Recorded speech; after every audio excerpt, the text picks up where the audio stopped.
Mass మహారాజా Raviteja career లో ఎంతో ఆసక్తిగా ఎదురుచూసిన సినిమా ఇరుముడి అని చెప్పడంలో ఎలాంటి డౌట్స్ అక్కర్లేదు. ఎందుకంటే చాలా కాలం తర్వాత రవితేజ సరైన హిట్ కొట్టాలని టాలీవుడ్ ప్రేక్షకులు మరియు అభిమానులు ఎంతో ఆతృతగా ఎదురుచూశారు. అనుకున్న విధంగానే ఈ వారం విడుదలైన ఇరుముడి సినిమాతో రవితేజ సాలిడ్ కంబ్యాక్ అందుకున్నారు. అంతేకాదు ఈ సినిమా క్రేజ్ మామూలుగా లేదని థియేటర్ల వద్దే కాకుండా ఆన్లైన్ టికెట్ బుకింగ్స్ లోనూ స్పష్టంగా కనిపిస్తుంది. ప్రముఖ టికెటింగ్ యాప్ బుక్ మై షోలో ఈ సినిమాకి ఊహించని విధంగా గంటకి ఏకంగా 30,000 మేర టికెట్లు అమ్ముడవుతున్నాయి. మొదటి ఆట నుంచే పాజిటివ్ టాక్ రావడంతో ఇరుముడి అడ్వాన్స్ బుకింగ్స్ ఓ రేంజ్ లో ఉన్నాయి.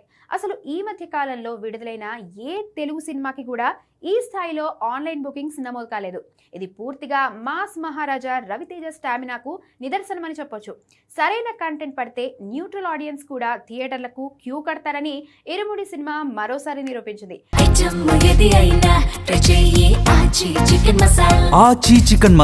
ప్రస్తుత ట్రెండ్ ను బట్టి చూస్తే ఇరుముడి మొదటి రోజు రవితేజ కెరీర్ హైయెస్ట్ బుకింగ్స్ తో పాటు భారీ ఓపెనింగ్స్ రాబట్టే ఛాన్స్ ఉంది.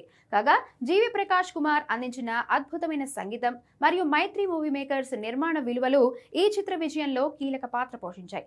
ఏదేమైనా ఇరుముడికి యునానిమస్ పాజిటివ్ టాక్ వస్తుంది.